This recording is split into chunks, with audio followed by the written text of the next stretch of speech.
Good evening and welcome to the Burbank Police Commission meeting for Wednesday, July 17th. We will go ahead and start with our call to order and our roll call.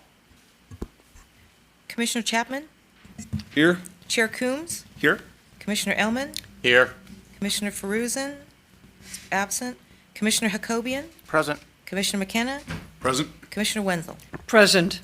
Thank you. The public comment period will be upcoming in a few minutes. For community members here in person, please complete a speaker's card and hand it to staff. For members who wish to join the phone in comments, please call 818-238-3335. Callers will be placed in a queue until all in-person comments have been received. So I'd like to go ahead and start with our flag salute. And Romick, would you like to lead us in the flag salute? Everyone rise. And put your right hand over your heart. Ready, begin. I pledge allegiance to the flag of the United States of America and to the republic for which it stands, one nation, under God, indivisible, with liberty and justice for all. Thank you, Romick. Okay. We're moving on to item C, which is commission announcements and reporting out by commissioners and ad hoc subcommittees. And if we can go ahead and move from my left to my right, if that's okay? Sure. Romick, go ahead. Thank you, Chair Coombs. Just a brief update from the Traffic Safety Committee. The driver safety campaign that we've been talking about for a little while now has an official launch date at Community Chevrolet. As you can see, there are flyers here and some here for the audience. August 22nd at 6 p.m. I know that for us, we might be limited on how many commissioners can join, but if you have any questions on the commission side, reach out to Sherry and we can have a dialogue that way. But it's wonderful, really proud, and let's rock this thing. Thank you, Romick. I appreciate that. Paul, do you have anything? Yes, we had the privilege of meeting with the superintendent, what seems like forever ago, a couple months back now. He gave us some wonderful insights both on the upcoming school year for school safety and for the traffic to and from school that we've discussed. I have not had any feedback from him. We did ask that he would email the principals of the schools, ask any of those that wanted support so that we could get them specific support at the beginning of the year, and hopefully by August 1st when he comes back in, we will get that. But my hope was that if we offer it and there's success, that the other schools will jump on board. But it's a really wonderful working relationship with the new superintendent. Thank you. Thank you, Paul. So I was able to meet last week with Vice Chair Mike Ellman and Secretary Romick Hacobian. We reviewed the training that we received in August of 2022 on building a purpose statement that inspires and drives team performance. And we also discussed the National League of Cities implicit bias training that all of us took last summer, last August. So I'll be coming back to this when we set the agenda for August, but I just really appreciated getting together with both of you to be able to discuss that. Mike? Ditto for what you said. Thank you. And Mike? Good. I responded to Mr. Schlossman. I hope that's the correct way to pronounce his name, from the last meeting. And he had inquired about crime statistics. And I went home and did a report and pulled some data from crime mapping on a hot spot in Burbank, which is in front of Walmart. And amazingly, the average was daily that the police were there in response to a crime.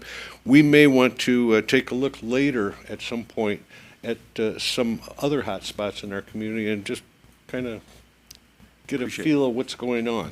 Thank you for doing that legwork. Thank you. Ann? I also attended the meeting with our school superintendent, and a lot of great things. They are very eager to get safety on the lips and the wheels of all of our students who request parking permits at our high schools. So looking forward to that ongoing relationship. Fantastic. Thank you. Thank you, Ann. So we're moving on to item item D, which is oral communications. So at this time, we'll be having folks come up I'll be calling folks up, and I have one card right now. I don't know if there's any other cards that are coming in. We will start with in-person public comment, and then we will move on to telephonic calls. So Mr. Joel Schlossman, and Mr. Schlossman, thank you for joining us. And if you wouldn't mind helping us correctly pronounce your name, because I think we're messing it up. Sloshman. Sloshman. Good evening, everybody. Thank you for your service. Glad to be here. Just three things I wanted to ask you about tonight. I'm concerned also about driving and safety. I use the roads, and my family use the roads, and I want them to be safe. And I witnessed a car in Pasadena, I think it was a Tesla, and they were driving it, and it launched and crashed into a storefront, and it was really something to see. So I want to discourage this type of driving, of course, and I wonder how many cars, when there's reckless driving, do we impound? So what's the number of, say, in the last 6 months or year, have we impounded?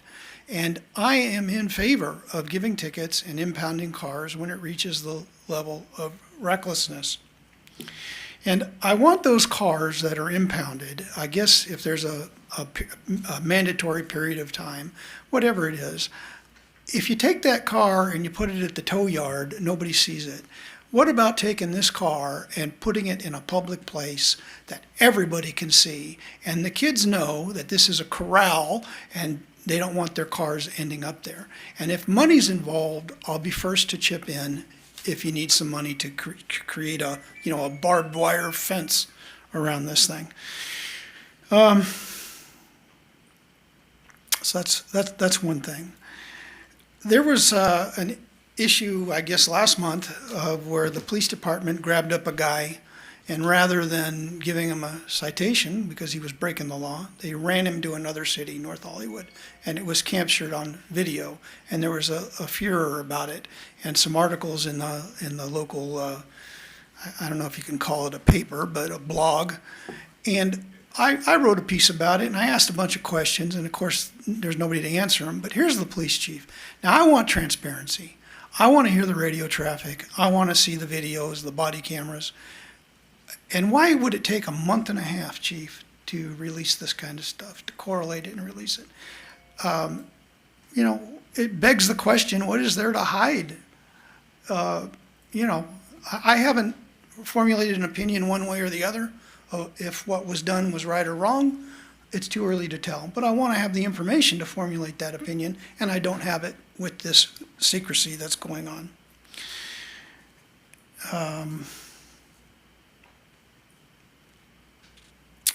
The last thing has to do with after the police department catches a criminal. And I understand that there's different processes in different departments, and I understand that policemen are not prosecutors. What can we do to see that the bad guys are prosecuted? What can we do to see that they're not let off with a deal, a slap on the hand, only to come and reoffend? Thank you, Mr. Schloss. Thank you. Let me make sure I get it right. I actually wrote this down. Thank you, Mr. Schlossman. Did I get that right? Thank you. Appreciate that. Any other comment from in person? Do we have any comments online? No comments online. Okay, thank you. So what we'll do is we have item E, commission response to public comments. Ann, do we want to start with you if you have any responses you want to make? I think that's a great idea about cars. I'm sure there's all kinds of legal ramifications and issues and concerns, but and a lot of that with cars that have been involved in accidents is always part of related work with police departments, I know across the country, so a great idea. I agree. Thank you, Mr. Schlossman. Again, we appreciate your visits here and your concern for the community. The part about putting a car on display, I'm not sure that that can happen. And perhaps our city or assistant city attorney can give us some insight into it. Does it have to go through due process or something like that before that could be done? There are procedures in place in terms of what happens to a vehicle when it's towed or if it can be towed to begin with. So it just depends on the type of crime that's being committed, the circumstances related to that incident, and then if it is towed, we have a procedure in place that's governed by the city and our Burbank Municipal Code as well as the Vehicle Code that authorizes where the vehicle can be transported to and the rights of the owner in terms of being able to recoup that vehicle. There's a whole lot of different processes in place that govern what we can do with the vehicle once it's seized. So it's something it would be a difficult thing to change at this point, but we could look into it. And we'd probably have to agendize it for a deeper conversation. Thank you. And thank you. Mike? Thank you for coming here tonight and speaking to us. I don't think we can do that to cars because with an impoundment location, it's a secure location which protects the vehicle so the city doesn't have responsibility for anything happening to it. My feeling is I would rather have a portable car shredder and just shred the car and give it back in the bag. Thank you, Mike. I just wanted, one of the things, just as a procedural piece in response, thank you again, Mr. Schlossman. Schlossman, I'm going to get this right, Schlossman, is that we can have comment, we can have discussion around departmental policy, but when it comes to an active investigation with anything that's going on, unfortunately, we're not able to engage in that investigation. The department is not able to provide us information other than let us know something's under investigation. So we do share your concerns as well, and are waiting to receive information as well. We're looking forward to that. Paul? I wrote it down, Schlossman. I'm doing my best. I agree with you 100% on the cars being towed. I don't think it's practical to put them in a lot, but I will commend the Burbank Police Department puts them on social media with pictures that are taken on a public street where there no privacy is expected or anticipated. And I would say it's probably monthly that we see one of those. So, and also the generation that we're trying to contact, social media is where they're going to be. So I think that the police department is right in line with your thinking, Mr. Schlossman. And second, as for the incident you mentioned previously, this is our first meeting since that incident took place. So let's take a breath and see what the chief has for us later. Thank you. Roman?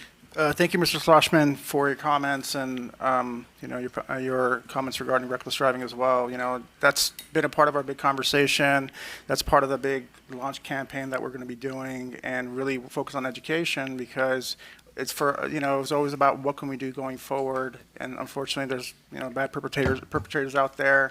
And in regards to what Commissioner Coombs says, just have to echo his words on, if something's under investigation, we can't really, talk about it and really understand what's going on until it's complete. But appreciate you being here.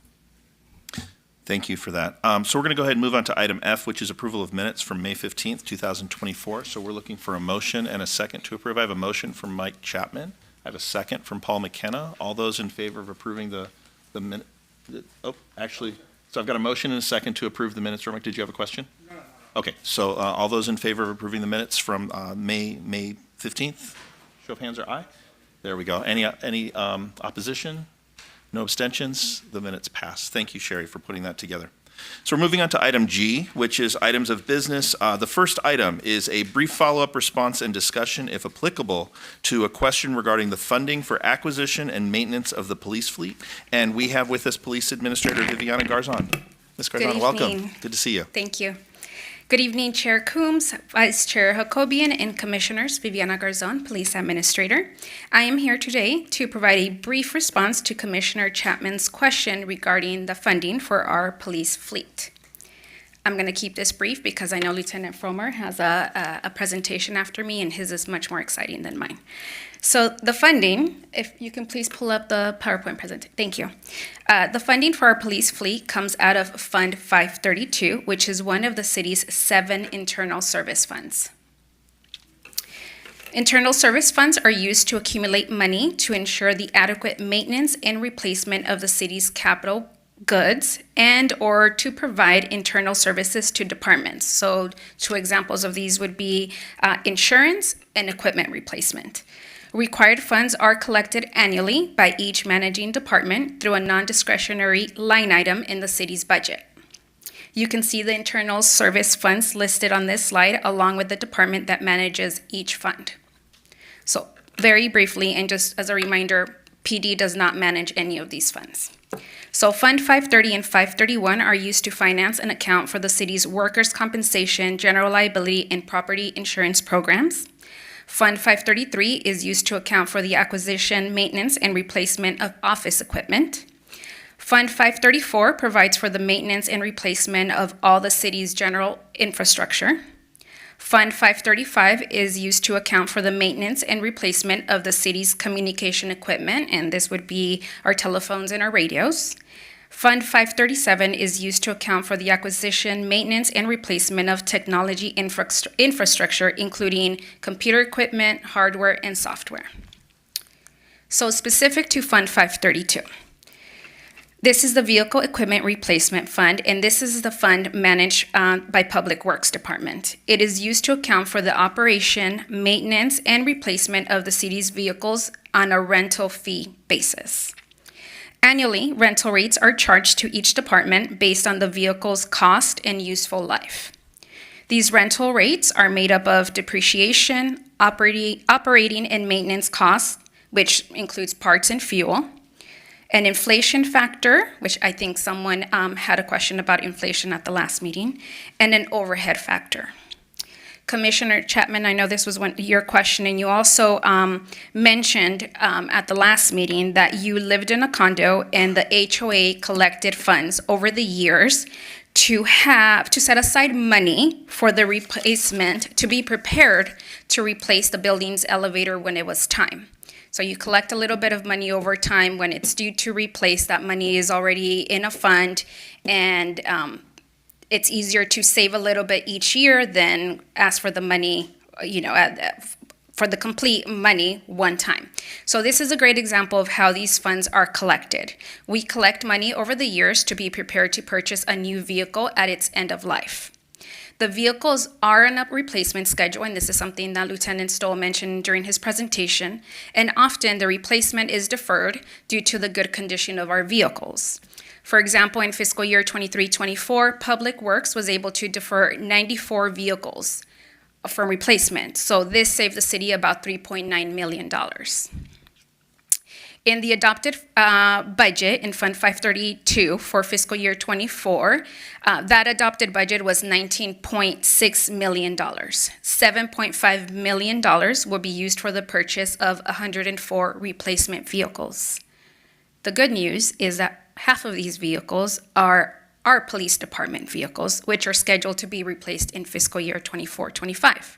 That's not to say that they will be replaced in fiscal year 24-25, but they are scheduled to be replaced. And the total value of these vehicles is $3.78 million. I hope that answers your question. Let me know if you have further questions. Michael, go ahead and start. You look excited about this. Mike, we'll go ahead and start with you with questions. And I appreciate your response. That was very kind. Just a real quick question. Back at the condo, we had an expert come in and review our assets and give us a schedule of either maintenance costs or replacement costs and a time schedule. Does our department go through the same thing? I noticed on our military equipment that there is a time date stamp on it. It's after 5 years or after how many years. So does the same thing happen in our equipment in our department? Yes, the city does have a fleet study that they do every 5 to 7 years. We have experts come and study our fleet, and they're the ones that advise us on the lifetime of our vehicles. And So we have the professionals and the people that know how to do this, and it's usually a consultant. So if someone wanted to take a look at that document at some point, they could? Yeah. Absolutely. Yeah, great. Thank you. You're welcome. Thank you very much for your presentation. Thank you, Mike. I had a question too, just for clarification, because I didn't understand it. The rental rates piece, is the police department renting vehicles from Public Works, or I was a little confused on that. That's the term that we use. You can consider it renting them, right? But it's a department within the city, right? That rental rate includes depreciation, maintenance and operating costs, the inflation factor, and also the operating factor. We use the term rental rates.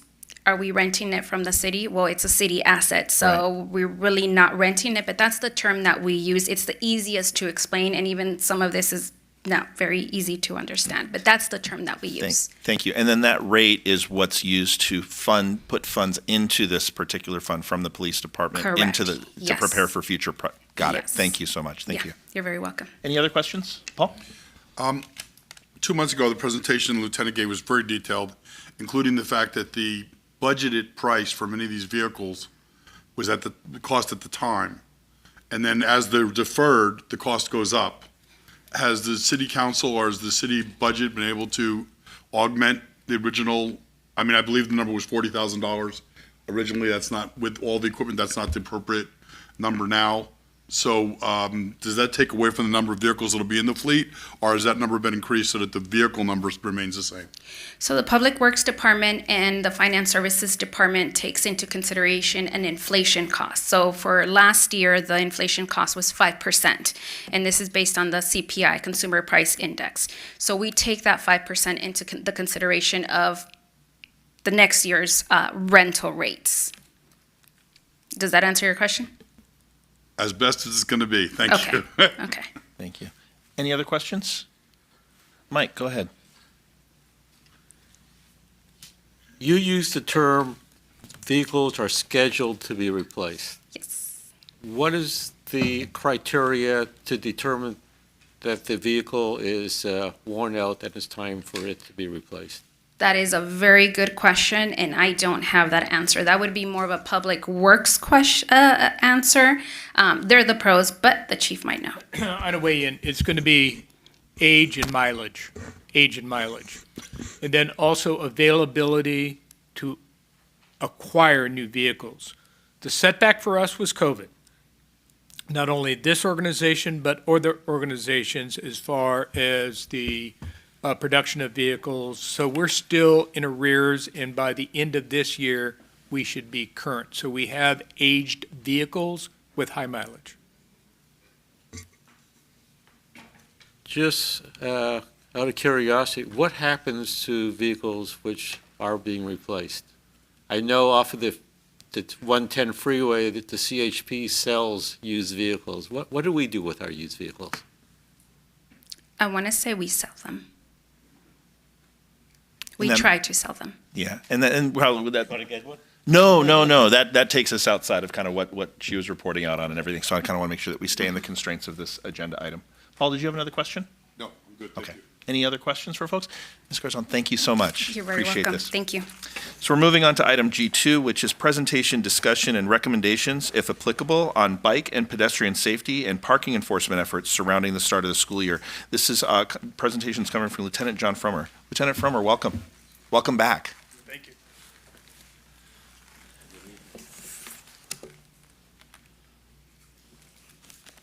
All right. Make sure we have this one set up for you. All right, thank you. Chair Coombs, Commissioners, thank you. It's good to be back in front of you again. Lieutenant John Frommer with the Traffic Bureau for the Police Department. I can, just to touch on and answer a quick question that you, if you need to respond to Mr. Schlossman. We do active and proactive enforcement for reckless driving, and when the officers do find it, it meets the legal requirements, they'll do an impound. It's called a 30-day hold under 23109.2. And Mr. McKenna, thanks for being one of the citizens that access our social media sites. It's great. We do publicize it that way. It actually, we will put up a photo obscuring things that are confidential, but actually put information out that we're impounding vehicles on a regular basis. And you're pretty spot on. We can average one a month, but we've been upwards of anywhere of 30 reckless driving citations or arrests in a year. To talk about the school safety, I'm going to cover, if you could start the PowerPoint, what I'll do is just cover some basic information that we talked about last time, just as a refresher. Thank you very much.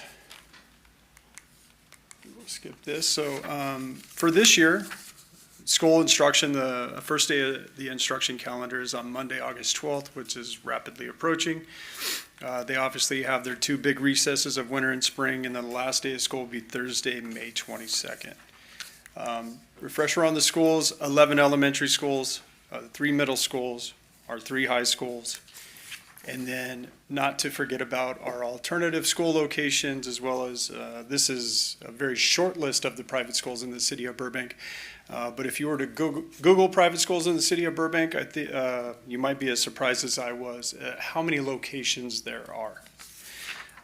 So we have a lot of educational campuses throughout the city with young children. Reminder on what our basic motor officer responsibilities are when we start a school year. Those motor officers are each assigned because of the resources we have, the amount of motor officers we have. They each are assigned 2 to 3 schools. They go out there, meet with school officials. They discuss public safety. So a lot of this is going to be a carryover from the previous year, not obviously since they meet with them at the beginning. It's not going to be different issues that may arise throughout every different school year, because every different year can be unique circumstances. That's the opportunity they have to identify any concerns that they have. We try to address those the best that we can, and then the officers will be at the school campuses at the school start hour for drop-off, and then also for the pickup in the afternoon. We can't make it to every school. I think you see the number of schools that we have. It's on a rotational basis. We try to make be present at as many schools as possible, because the educational portion is important, because every year there's that turnover and we get new parents there. After the first 2 to 3 weeks, they go from education to enforcement, because you can only tell drivers and parents so many times, please stop doing dangerous driving activity, before you actually have to start writing tickets. Here's what we're going to change for this year so we can focus when we're going to talk specifically about walking, biking, e-bikes. If you've seen other, they call them electro-mobility devices, e-mobility devices. I'm sure you've seen the one-wheeled hoverboards, the electric scooters, the electric bikes. It's expanding every year. So the laws, police department, legislators, we're not actually keeping up with all this technology that's coming out, but the way that kids are going to get to school is going to change rapidly. It's expected to keep changing year after year. So this next decade could be a new challenge for us, not just including walking and biking. We're going to have a lot of different modes of travel.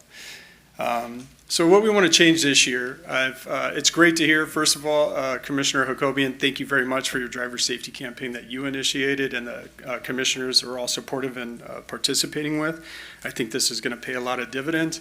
And then Commissioner McKenna, great to hear that you reached out to the school. Sounds like you're talking to the same individual as I am. So you have Dr. Paramo, and I think, so the Assistant Superintendent, Peter Knappich, if I can say that correctly. What I'm trying to do is preschool, the first day of school, there's 2 principal meetings, one for elementary schools and one for all the schools, all principals combined.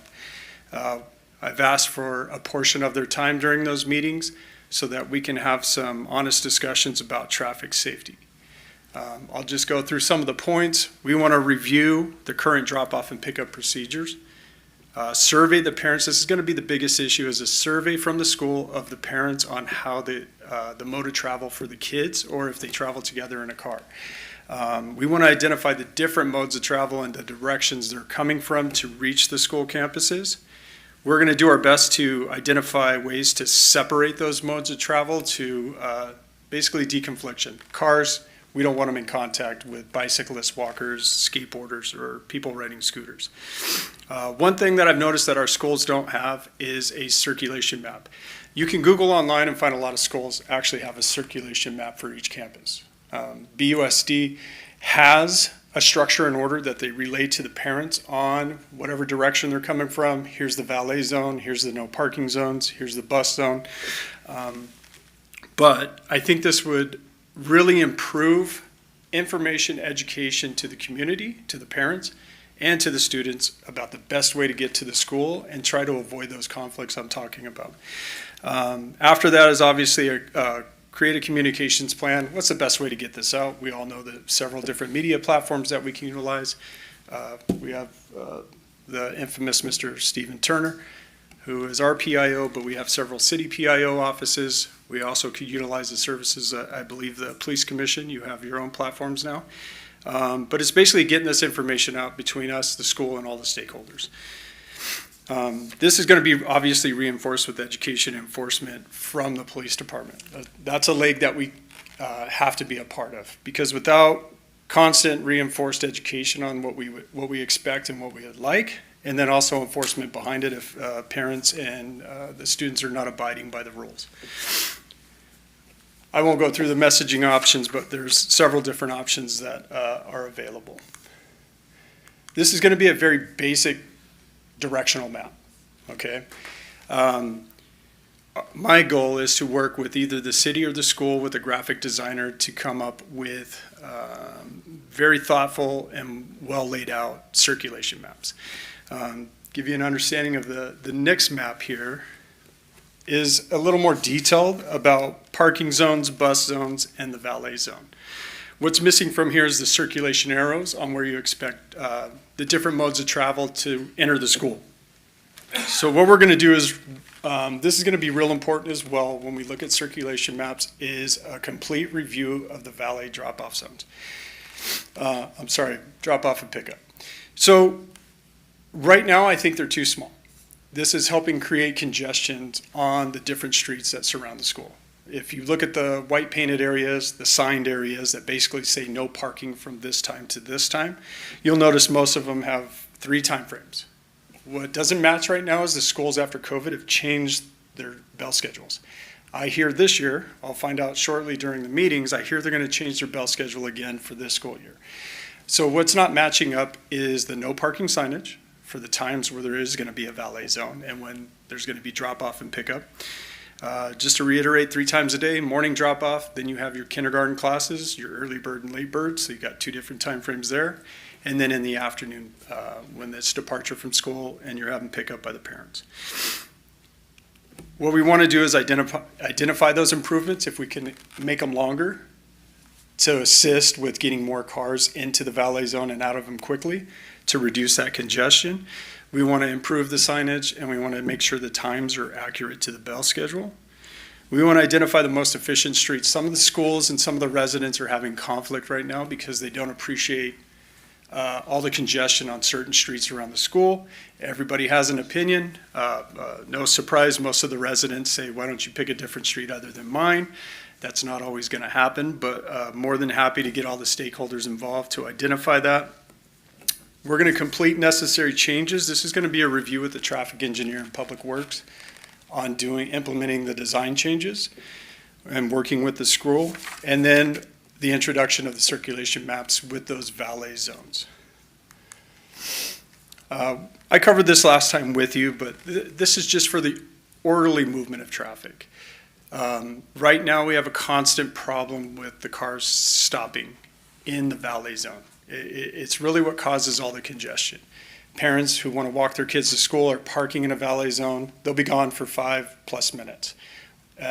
And now what they don't realize is now we don't have that orderly flow of car pulls up, drops off, drives away, and we get that movement that we're looking for to reduce the congestion. Again, here's the biggest problems. And when you look at a lot of surveys for the schools, the biggest issues that you have is distracted driving, and then you also have U-turns and you have reversing when you're backing up and you're not paying attention and looking for the children behind you. So the goal is going to be to address these specifically with education through the websites. So what we want to do is create good informational videos. We're going to do PSA videos. We're also going to do handouts, make them available to the school. Keep the videos as current as we can. We always know it's not as easy to do a full production video, especially for a police department. But that education component and the assistance with the school to get that on their actual websites is going to be important. If you look right now, if you do a review, either of our website and theirs, you're going to have limited information about traffic safety around the schools. Now we need to focus on the biking, the walking, skateboarding, and the other modes of electric mobility, e-mobility.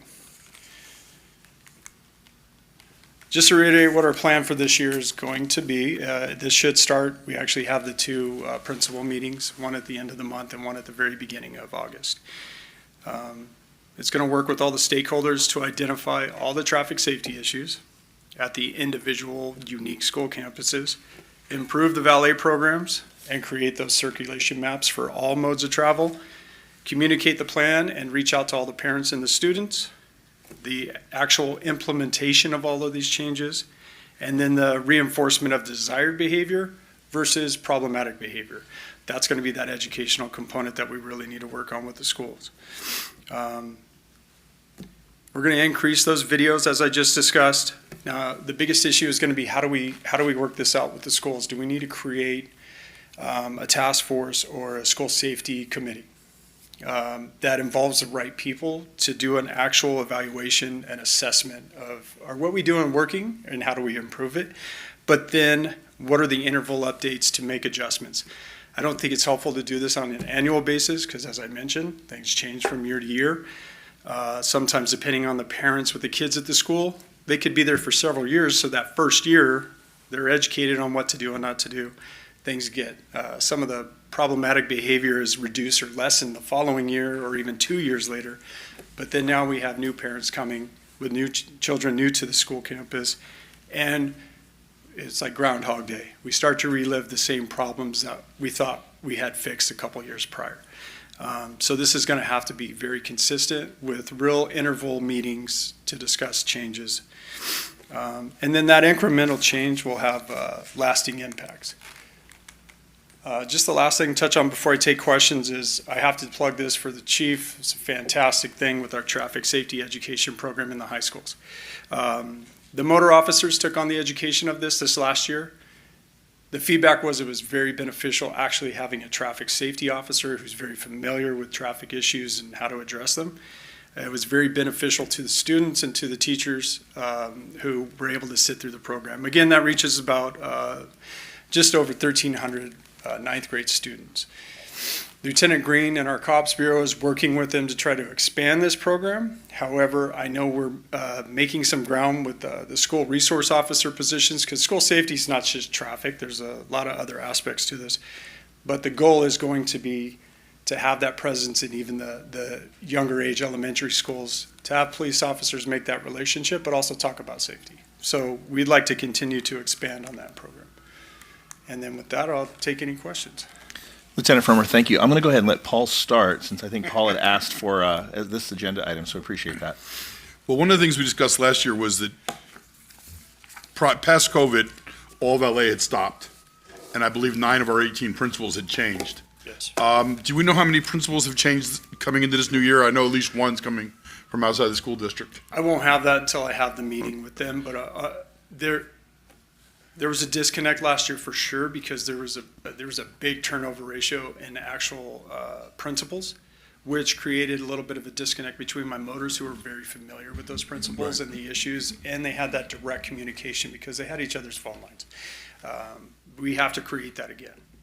And one of the things that, and the principal has changed at Disney, one of the creative things that we had thought of was the possibility of doing the valet in the parking lot and not on Clark, because there is a very efficient crossing guard at Clark in Mariposa.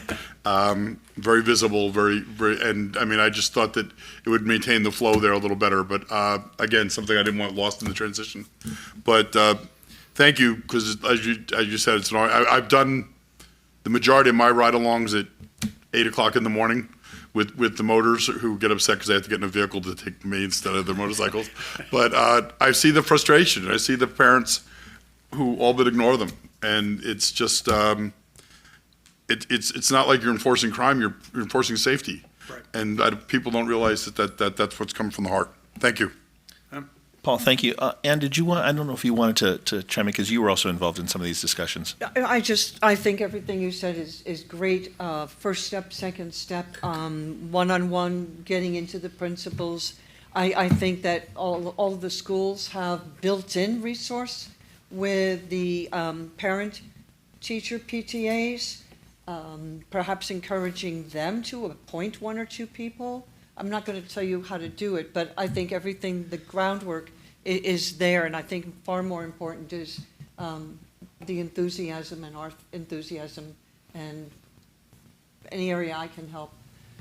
I might have some video contacts for you, et cetera. We'll leave it at that. Thank you, Ann. Thank you, Ann. Romit, go ahead. Lieutenant Former, thank you so much for that thorough presentation. Thank you guys so much for being here until 4 o'clock in the morning last night. No, Councilmember Collins is here. I slept at 1. So just out of curiosity, are there any policies governing, school zones as far as driving apart in regards to like traffic? Are there like specific policies of how you can drive around schools or anything like that, or no? Yeah, so you actually have stricter regulations in the vehicle code for specifically around what you're going to call vulnerable areas. So that could be senior living locations, school locations, where you have part of your populations that a little more vulnerable, such as young school children.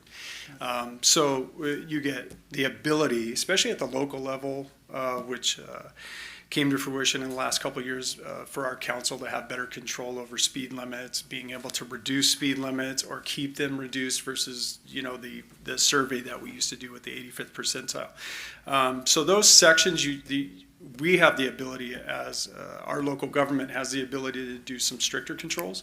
But based on the vehicle code alone, the driving is, everything you see is reduced.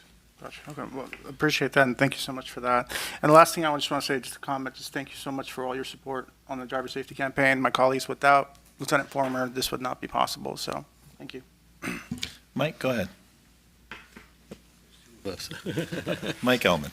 I told you last night I wouldn't ask you a question that would get you out of here early, but I lied.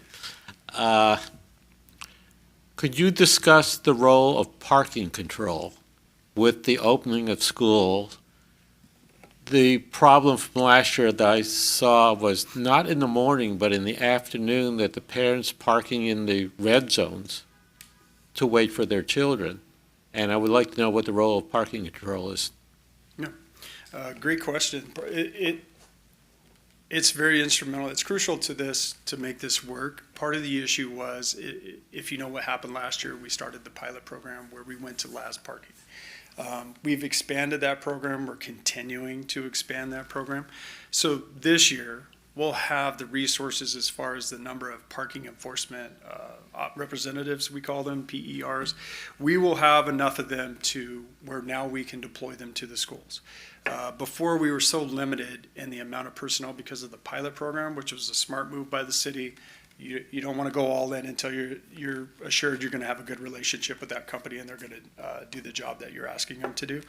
The relationship's working out really well, and we're expanding that program, and this year we should have more than enough. We're going to use them in conjunction with the motor officers so that we have that enforcement. Having them there, people just turning they have the amber lights, just turning the lights on makes people that block driveways park in the red, double park, they see the parking enforcement, and they simply move on. So we actually don't have to do too much enforcement when they just see the visibility. Thank you very much. Okay. Mike, go ahead. In your pictures this evening, there was one picture caught my eye. Was it showed a circulation. It showed a parking lot that was completely empty, or playground. Is there any reason that a school can't use part of their property for traffic going through? And there's one specific one I'm thinking of is Horace Mann. The school is on an intersection. People use the street to exit them and their kids, and the kids go shooting straight across the street. But on the backside of the school is a long driveway. And it seems like the circulation, if it went down that driveway, it could be done more safely than kids being available on the street. I'm just wondering, is there any reason we could not use that? Right, and there isn't. However, this is the property for BUSD, so these are these properties. And just so we all understand, when these schools were created, there was buses, there was walking, there was more than what we're seeing today. Today, it's individual parents driving individual children to school. There's been a massive increase in the amount of vehicular traffic dropping and picking up kids at the schools. So the schools initially, as Burbank's a completely built out city, they're not built like the new schools that have a huge portion of their property is specifically set aside for that specific purpose, just for cars to drop off and pick up kids. The U-shaped driveways or driveways that navigate around the schools. Our schools, the property they have is a premium to them. So the playground, the courts, everything that they have, it's going to be hard pressed because the schools weren't just built that way initially in Burbank. it's going to be hard for them to give up or relinquish portions of their property for that purpose. But it's not that it can't be done. It's just something that has to be done by the school system if they would like to move it off the street.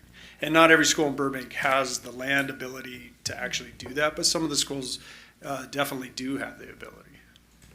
But it's a discussion we can have with BUSD. But like I said, I think they may be hard pressed to try to give up what they currently operate on their property. Great, thank you.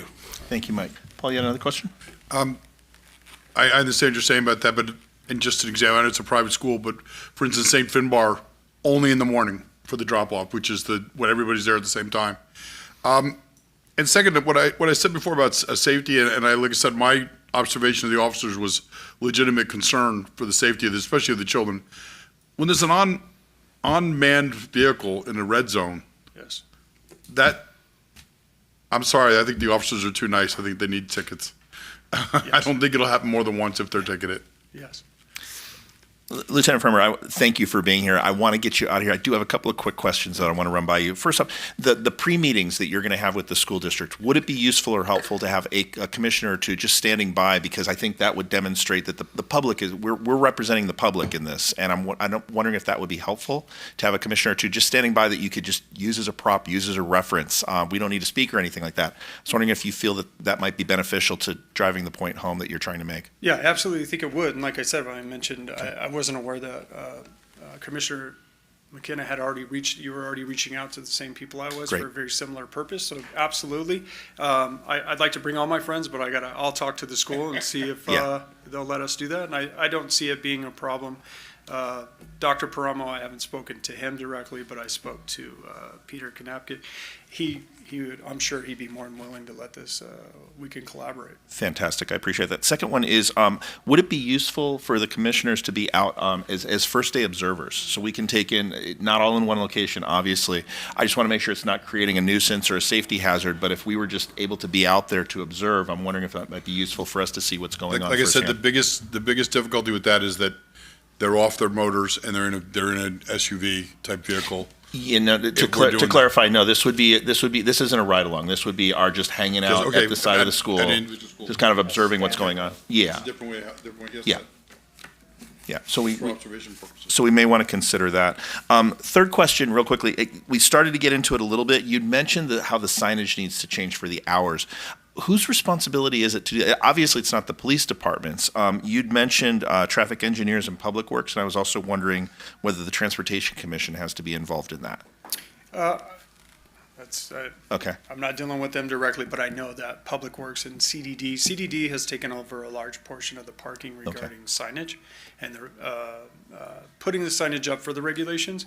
So the Community Development Department could have some connection here as well, but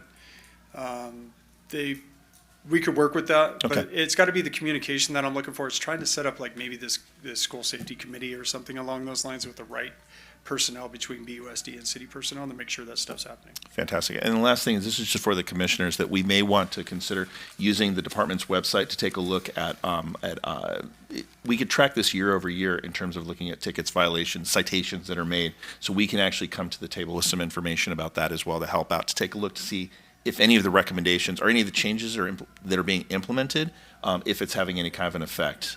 So that's just some homework that we can do ourselves. I just want to remind us of that. Just our statistics, young ladies. Not Exactly. Yeah. Well, Bless their heart. yeah, and we can also do that ourselves as well. So, Lieutenant Frommer, I want to thank you for being here. Thank you for the work that you're doing. Please get out of here if your boss will let you. I got one more, sir. Oh, you do? Oh man. Okay, we're gonna work on cranking this through. So the next item up, this is item G3. This is an update, discussion, and recommendations, if applicable, on the effects of AB 2147, the Freedom to Walk Act, since its enactment in January 2023. Lieutenant John Frommer, Thank you. welcome back. Chair Coombs, Commissioners, great to see you. Pretty soon, maybe I'll get a nameplate or something up here. You don't want one of those.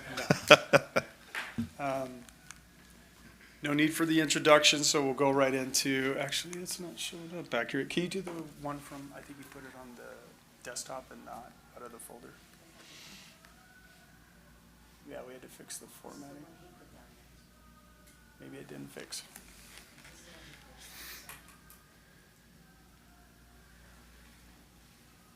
All right, we'll try this. I apologize. We were having a formatting issue from writing it on one version of PowerPoint and trying to display it on another version. This will just be a little bit of a reminder. If you recall, Sergeant Fletcher Stone did a presentation for you on the Freedom and Walk Act. That's Assembly Bill 2147. As you already mentioned, this was introduced by Assemblyman Phil Tang out of San Francisco. It was passed by the legislature and signed into law by Governor Newsom on September 30th, 2022, effective January 1st, 2023. So this is somewhat of a recent passage of this law. It amended several statutes involving the duties and responsibilities of pedestrians while they're on the state's roadways. Okay.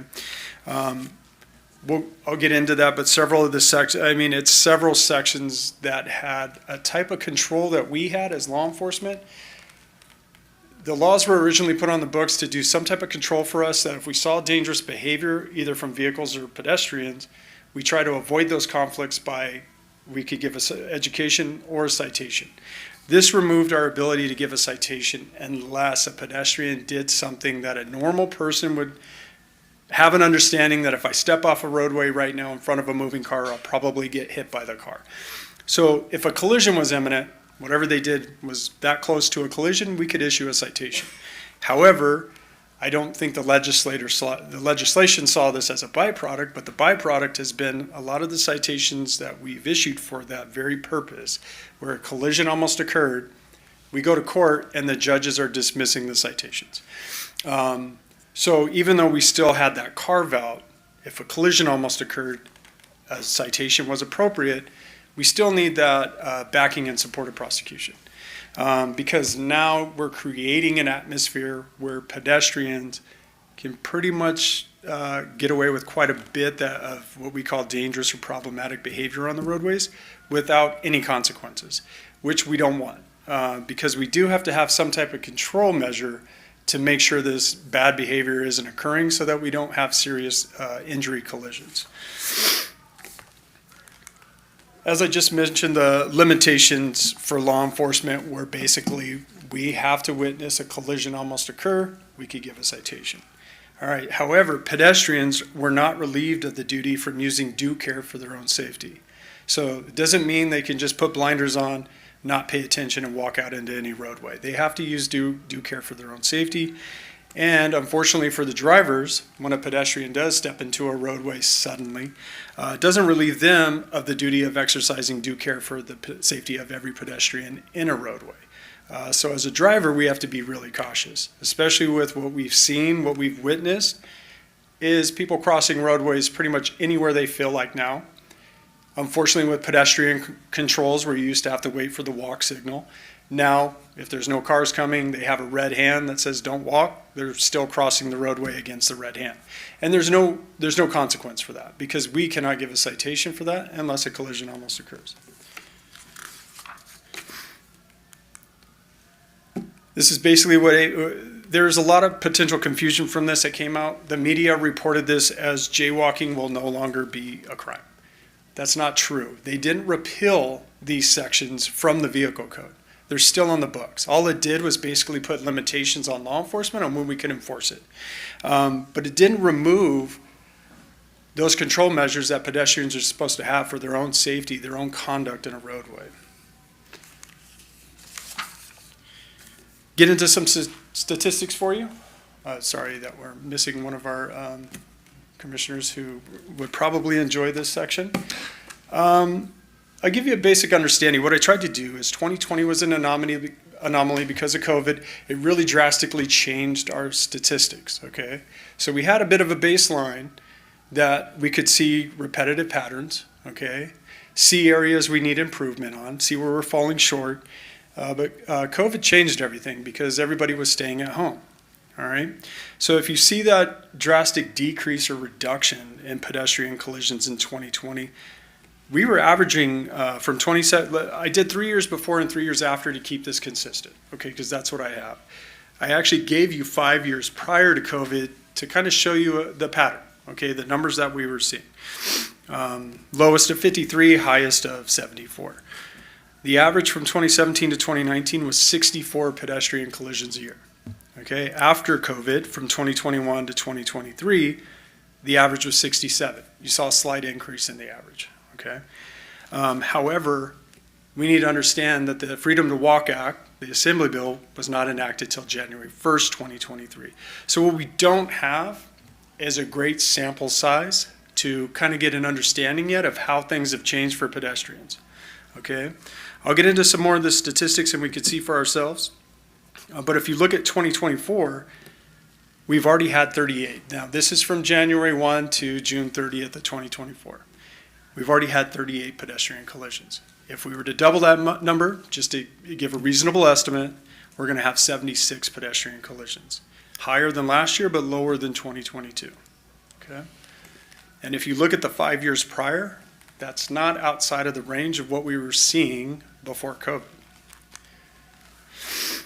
And I'm sorry, I'm going to run into the formatting issue here. So now the fatal pedestrian collisions. 2017 to 2019, we were averaging 2 fatal pedestrian collisions a year. From 2021 to 2023, we was the same. In 2024, we've already had 2 fatal pedestrian collisions. So this is definitely something of concern and something we want to keep our eye on. Okay? Now, if you look at party at fault, that's an important thing. Who's causing the collision to occur? The drivers, the pedestrian, or both? Unfortunately, in a lot of these, there's some culpability on both parties. However, we do have to determine the primary party at fault. Predominantly, the leading party is drivers. So you can look at the numbers here, it's pretty consistent. When you look at the pedestrians at fault, it's relatively low. Okay, it's a small percentage of the overall collision picture. Now, what's important is to look at 2023 and 2024. We actually had a reduction in the pedestrians being at fault for the collisions compared to prior to the Assembly Bill. It doesn't mean we're only halfway through the year on 2024. Things can change. So we are keeping our eye on this. So the top locations. If you look there, Glen Oaks Boulevard is our top location as far as city streets. If you look at overall our pedestrian collisions, 28% from 2020 to 2024, 28%, a large percentage were on private property.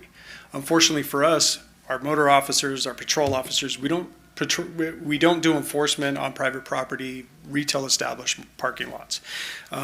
So that's an area for education. Maybe we can get out some more information to shoppers at our retail locations to be more aware. I don't think it'll be a surprise. A lot of this is people backing out of parking stalls and hitting a pedestrian. That's the number one driver of those. When you look at Glen Oaks, obvious because there's a lot of businesses, it's a business area, and you have a lot of pedestrians crossing the street. If you think about the main portion of Glen Oaks is going to be where our downtown area is. This is where we start seeing a lot of pedestrian activity. And not oddly enough, convenience stores such as 7-Elevens, we get a lot of pedestrians frequently walking across the street to get drinks or snacks. So when we look at locations, these are the locations that we're going to have high interest in for pedestrian safety.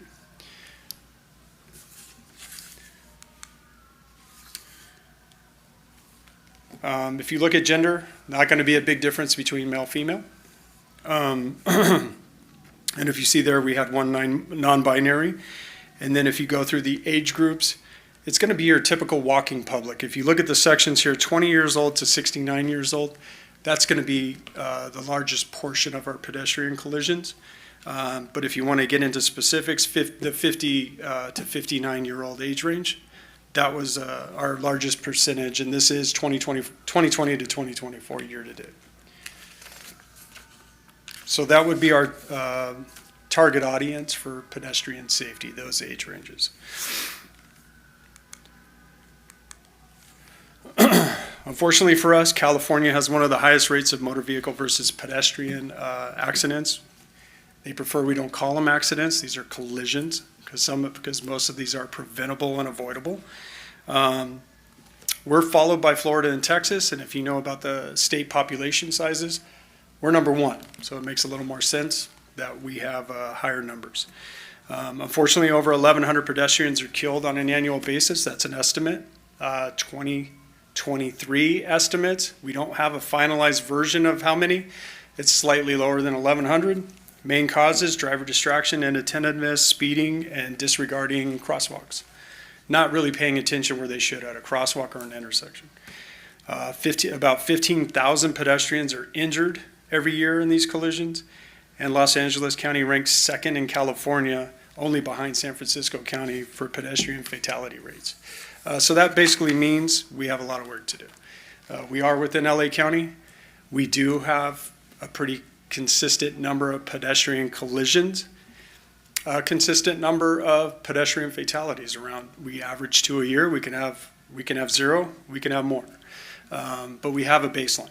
So it's real important because we can actually, if we can get more education and enforcement out there, we can prevent those average of 2 deaths per year with pedestrians. And with that, I'll open that up to any questions. Lieutenant, thank you. One quick question as we start in. Can you imagine a space where we get these numbers down to 0? Is that, I'm thinking about prevalence rates in the population for all, like I'm thinking about CDC data, and I'm thinking about prevalence rates across the country for everything from accidents to illness. And I'm wondering, can you imagine a time and a space when we get down to 0 for these? Right, and good point. The city, under the direction of City Council, recently was reviewing Vision Zero programs. If you're aware of that, the goal of Vision Zero is to have 0 traffic fatalities, and that's all modes of travel.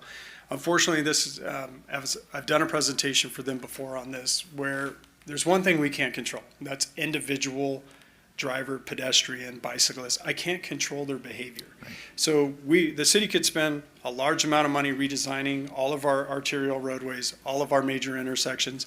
However, if a driver decides I'm going to do 100 miles an hour through an intersection where I'm probably going to crash, we can't prevent that.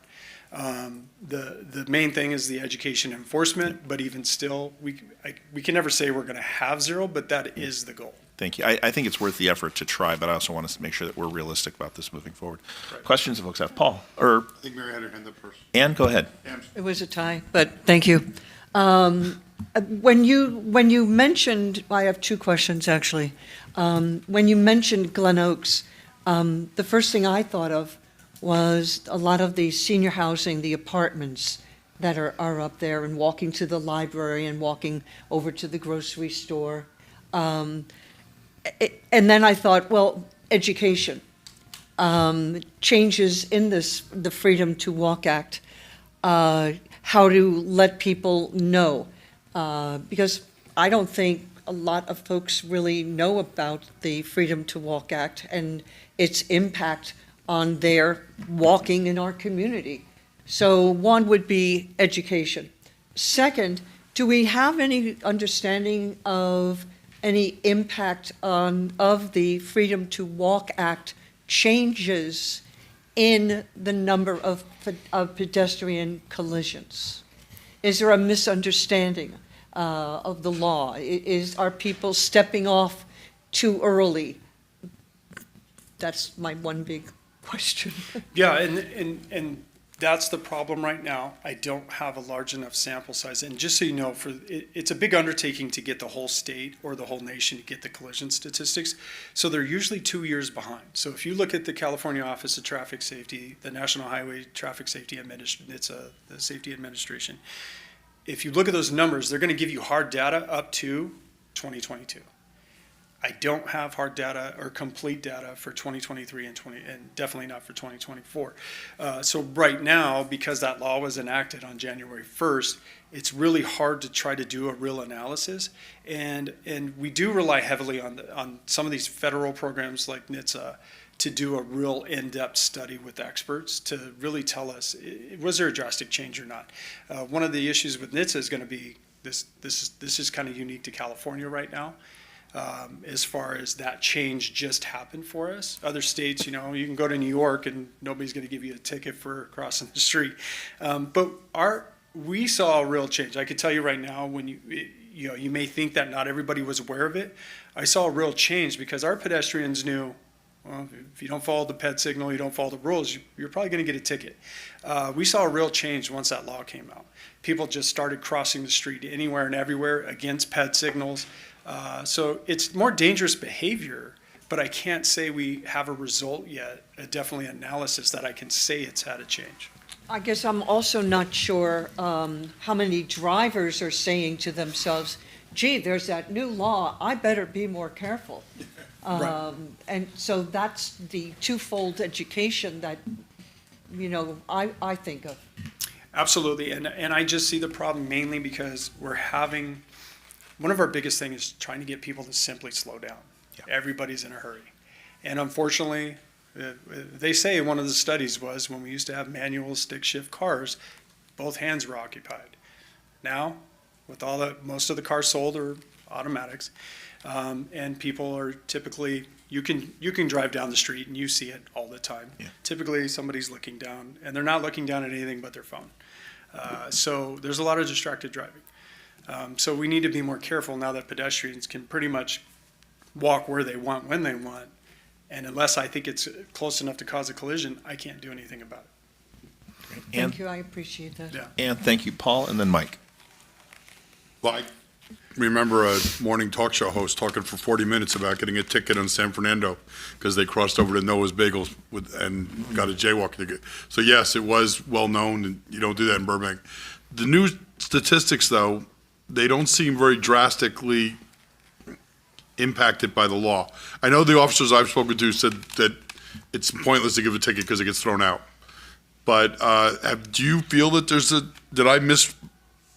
were the statistics misrepresented? It doesn't look to me like there's been a great change. No, so that's We just don't have enough data yet. That's what I mean. I think we need more data before, I think we need 3-4 years before we can say, okay, this is had an actual impact on ped collision statistics. There hasn't been enough time, and unfortunately in Burbank alone, because all I can give you is our stats, because I can't give you LA County, I can't give you California until we have compiled all that information. I could just give you local, and that's not a big enough sample size to tell you, because if you look at the numbers, they look very similar. So, That was my concern. yeah. They look too similar. Yeah. One of the things I can't judge now is because you're going to see a drastic reduction in ped citations. So now we can't even, that's no longer a part of doing this analysis, because we saw a drastic reduction in actual tickets, because not everybody's going to see the pedestrian. We can see the violation. We just can't. We're not always going to see where they're close enough to get hit by a car. Paul, thank you. Mike? Well, I'm a driver and a walker, and both are getting much more difficult than it used to be. I know, especially right here on Olive, in front of City Hall, there's what I call the diagonal walker. Yes. As a driver, I don't know where they're going. So you just stop. But as a walker up on 6th and Kenneth and Bel Air, every side street has a stop sign, and nobody stops. No. And I don't think that's an education thing. They realize that STOP says stop. They just make the decision not to. But I would just say that this is a silly law out of Sacramento, in my opinion. And what they've really created is a scenario of distracted drivers with distracted pedestrians. And what do you expect is going to happen? I know that tonight, any other night, when you get home and you turn on the news at 10 or 11, there's a story of some poor soul being hit and run somewhere in Los Angeles, probably. And that's the story every night. So keep up the good work. And just to touch on that, the education component, I know what you're saying. We all got our driver's license, we should all know the rules. However, the consistent reinforcement of that education is going to be very, very important. I've had people ask me, why don't you stop this? I'm just give you an understanding. Just under 110,000 residents in the city. How many visitors do we have to the city? Over 100,000. So you're talking about all that, and it's kind of hard to have an expectation that our police department impact over 250,000 drivers on a daily basis. We have those contacts. We do the enforcement. The word of mouth, be careful in Burbank. If you drive on Glen Oaks, you speed, you're going to get a ticket. You drive on Hollywood Way. So that word of mouth helps. However, we have to understand that my educational efforts aren't countywide. It's not statewide. So how many of those visitors are never going to see my Burbank, Sergeant Turner's post about traffic safety? Our local community may see it, we're limited in scope, but we're definitely not impacting our visitors from North Hollywood, Glendale, Los Angeles. So I think this educational component has to expand, and it has to start younger than the drivers now. And part of our frustration is the driver that typically had several years behind the wheel and a little bit of wisdom. I'm seeing a drastic increase in bad driving behavior from 60 and up. 60 and 70-year-olds doing 70, 80 miles an hour on a surface street. So that's part of our concern too. It's not just that young age group that back, 20, 30 years ago, that was the group doing all the dangerous driving. Unfortunately, now we're seeing it at a lot of different age groups as well. You bring up education, but what's happening today is not a replacement for a student of my generation to spend an entire semester in driver's education and then followed up with 2-3 months of driver's training. The system hasn't come up yet with a replacement for that system. And we spoke about this in a prior meeting, Commissioner Ellman. I 100% agree with you. That constant reinforcement and that education at that early age about the consequences of bad behavior, we're missing that. And I think we need to get that back. Thank you. Any other? Thank you, Mike. Any other comments from Commissioners? Romick, go ahead. Thank you, Chair Crooms. Lieutenant Farmer, thank you for the presentation. I think that this is something that, in regards to pedestrian safety, like as far as the pedestrians go, have there been any instances where it was a pedestrian distracted on their cell phone and walking into an intersection, not seeing the car, et cetera, what have you? Because I'm assuming that happens all the time as well, right? It does, but as I talked about before, sometimes there's culpability on both parties, Sure. but we have to find a primary party at fault. We call an associated other factor in there. So it's not uncommon in a collision. We find the driver at fault because the pedestrian was in the crosswalk. Sure. But then you have some type of violation on the pedestrian as well. So it's not uncommon, but when you look at my statistics for who's primarily found at fault, that's the primary party. Yeah. It doesn't mean the other party didn't have committed some type of violation as well. Absolutely, I appreciate that. I know earlier we talked about Vision Zero, and I know that's been a conversation that's been had. I know that offline, me and Mr. Donahue have had extensive conversations about this, and we've kind of figured out when it comes to a community, it's about driving culture and behavior. And you're absolutely right. I know the Chief's talked about that before, about how do you alter that? And I think education's a great way of starting that out. Your mic on? Oh, yeah. Okay. Am I mumbling? It might be, yeah. Am I mumbling again? Sorry, I'm just so tired. Sorry. I'm a little tired. So I think that driving culture and behavior, I think, is the biggest factor right now. It's like, how do you prevent that? And I think that what you guys are doing with the young kids at the schools, education, and because I know that when me, Paul, and Ann met with Dr. Paramo was the one that told us that, there's not really anyone outside the PD really talking to these kids about driving safety. Driver ed is gone. So having that reinforced at a younger age is a fantastic thing.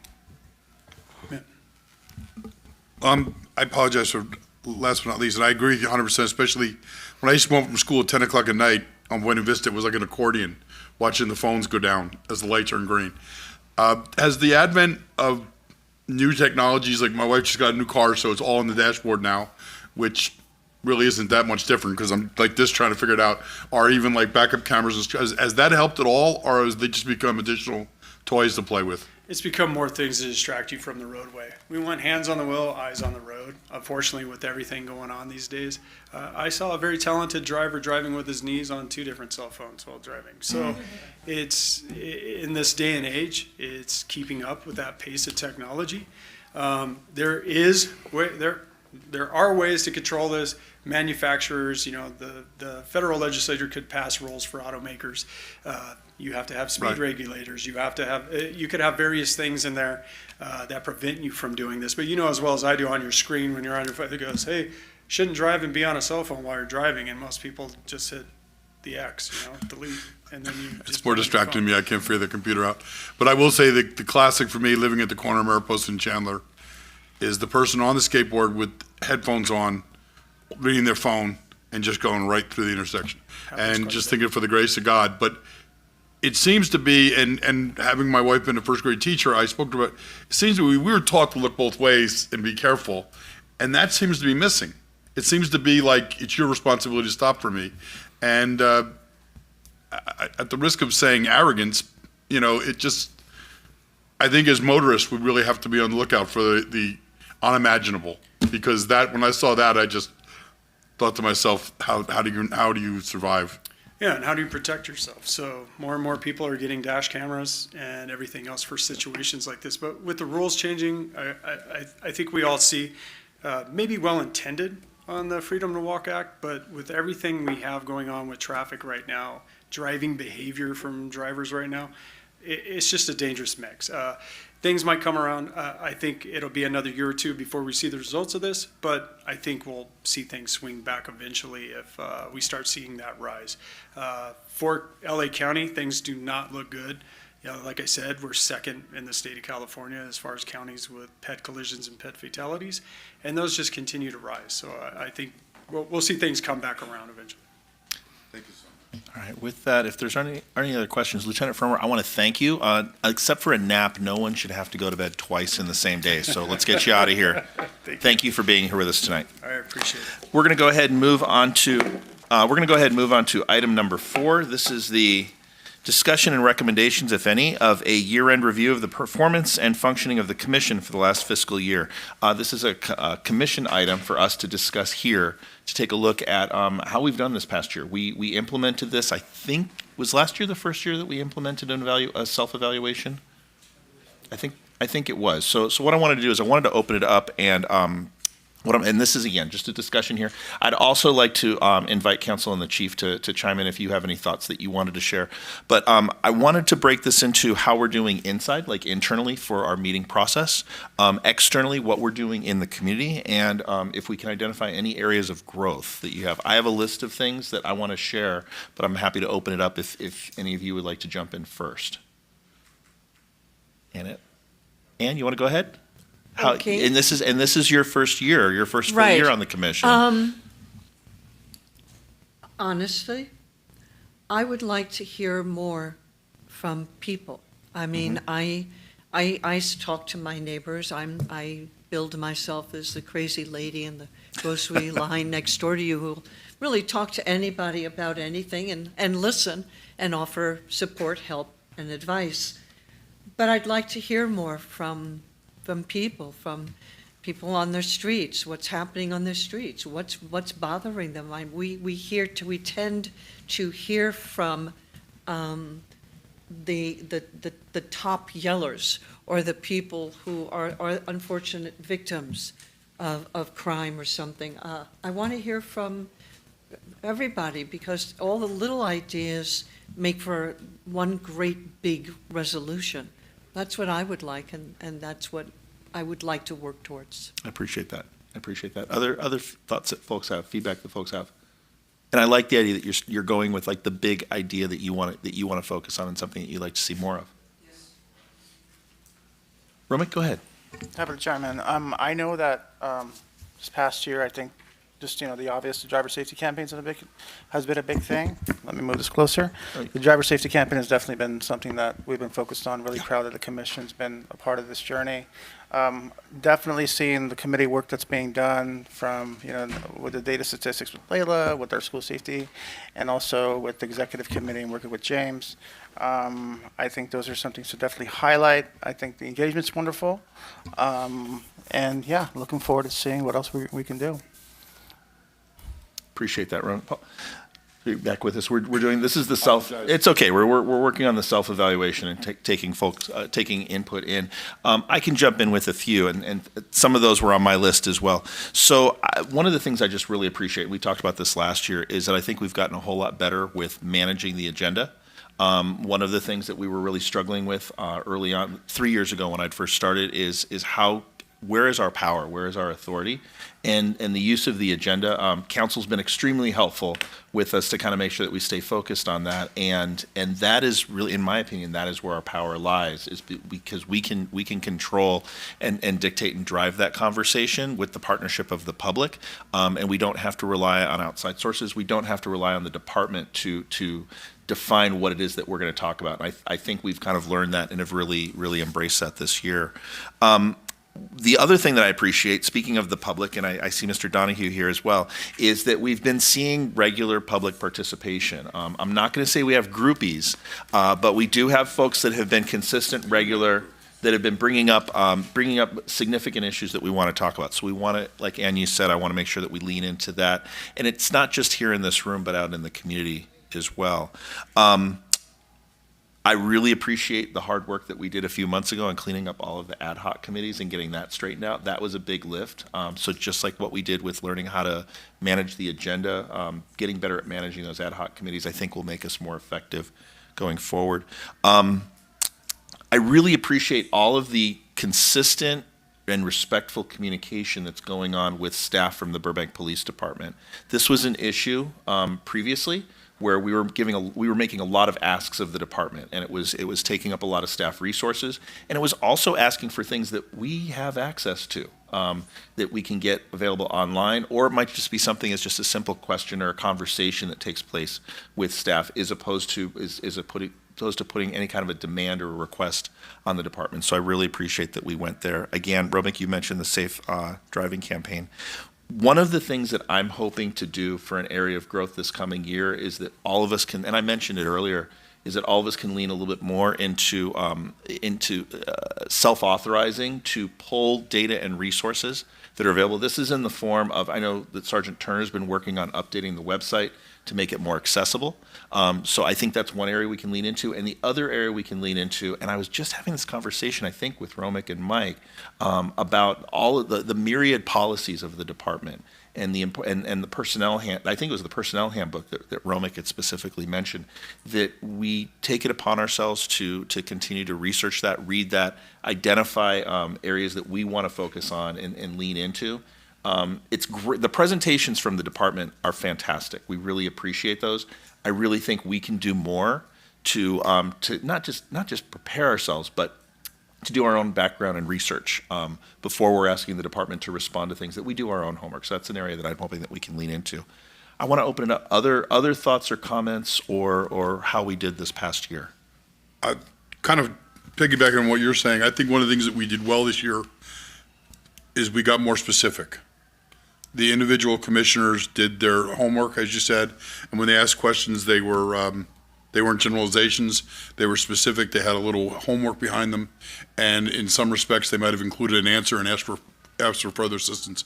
So I think that made us much more productive than we had been the previous year. Any other feedback folks wanted to give? Mike, you look like you want to say something, but you might be hesitating. The performance and functioning is, how do we base that on? On the impact that we've had on certain things? Have we changed anything or had any influence on anything that is changing policy with the department? And I'd like to hear from someone from our department to respond to that if we had any effect on anything. Yeah, actually, that would be great. From an outside, yeah. Chief and Ray, can we turn over to you? So I'll give you my observations. One, you have perfected the agenda. So we're not overwhelmed, we're not underwhelmed. So the agenda that you put forth every month is professional, and what I particularly like about it is timely stuff. It's good stuff. As a team, very professional. Everybody's unified. There's no adversity, contentiousness, or any of that. When we do presentations, and understand, and I know you understand, that our presentations that our staff does, like tonight with Lieutenant Fromer and Police Administrator Garzon, there's a lot of time associated with that. because not only do they do it, we preview it, we do point counterpoint because we want to provide a professional product to you and to the community. You recognize that and you ask astute questions. So we know people watch. My wife is watching right now, so she's going to give us all a letter grade. So that, you're doing really well there. What you have accomplished is the safe driving campaign. That is a marquee accomplishment because the more we talk about it, it will resonate. It may not be today, but I believe it is resonating. So that you get exceptionally high marks. The other thing you've accomplished is that this is a commission that has done the most ride-alongs out of any police commission we've ever had. So that's huge. So when you talk to the community, you could talk about not only I sit here on the receiving end of presentations, but I've done ride-alongs, and that's a huge accomplishment. The other thing that we get from you is community support at community events. We have 1, 2, 3, all of you at community events. So those are achievements that you've made in the last year. You go the year before that, not as significant as you've done this past year. So I give you a letter grade. The community's probably going to give you a letter grade. As far as change, you understand that we work hard to be contemporary. We work hard to have other departments want to be like us.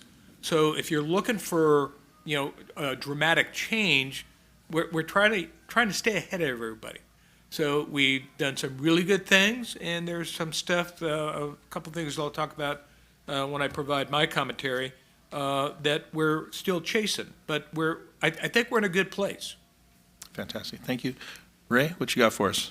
Well, I'll give my feedback in the short time period that I've been with you guys, but I think I'll echo what a lot of you have already said and what the chief has indicated as well, is that I feel the agenda is very specific. When we do have a concern that's being raised and we want something addressed, it is very specific, which allows staff to direct their time to answer those questions instead of having a broad topic to have to address, which is both a reflection on the mutual understanding between the department and the commission.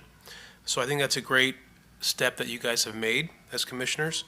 I think I'll also echo what the chief had mentioned, which is the issues that are being addressed are contemporary, are current, are what the community does want to see or hear from the Burbank Police Department about. So that's a benefit. And then from the legal perspective, I think from my observations, all the commissioners here have gotten pretty good at complying with the Brown Act, which I was a bit concerned about coming in. And so I do feel that, that's been a big accomplishment as well. And I do thank you all for that. Thank you. You do look a little grayer. I'm just lifting that Getting up. older. Okay, I'm getting all right. older. I'm just saying. It's not our fault. Yeah. One thing I'd like to just kind of lift up, and we haven't done this, and I know I need to get better at this, and maybe something all of us can do, is I'd like to explore this. I want to touch on where do we see areas of growth? Where do we want to grow more?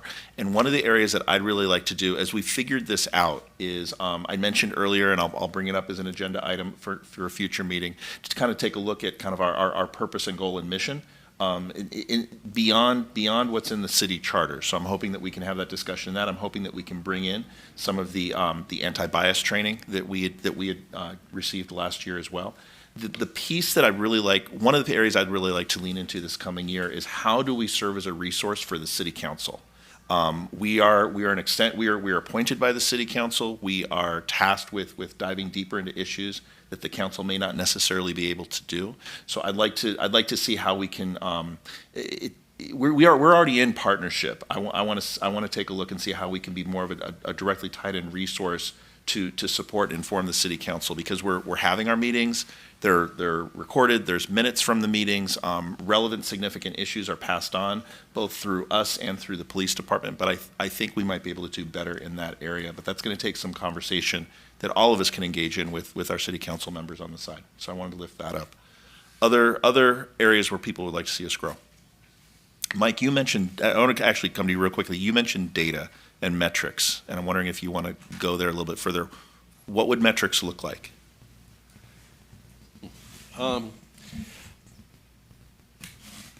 It's not necessarily data like data from arrests or things like that. It's the impact that we have, Right. and how do you judge that? If we have a discussion on particular line items, where has it gone? Has it just kind of circled around, or have we had some impact on something?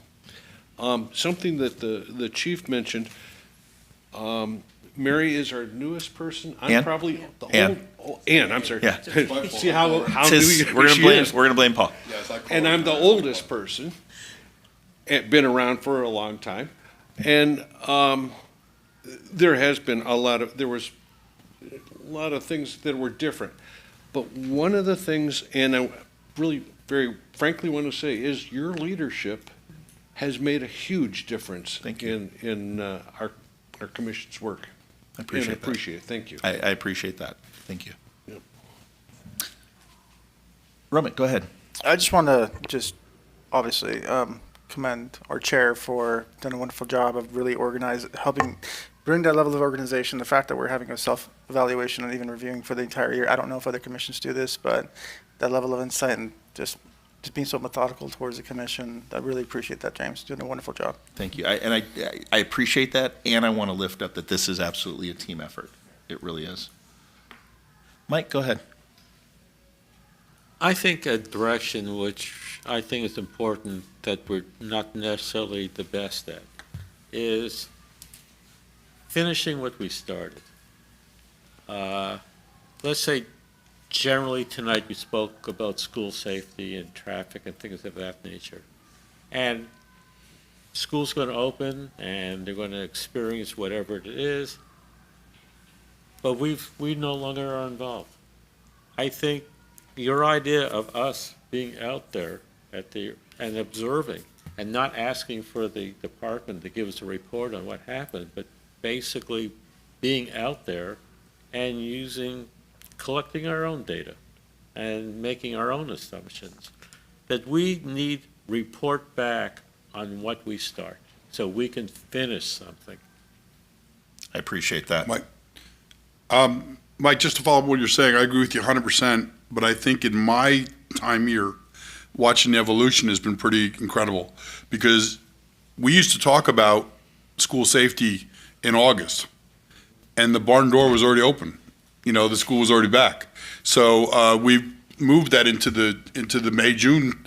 We've had our meeting with the superintendent, and if nothing else, I think that our chairman and the commission should be commended for bringing the availability of us as a resource to the forefront and in our work with the school. And you're right, it's not perfect. We have a long way to go, but hopefully with every school year, we become a little more relevant.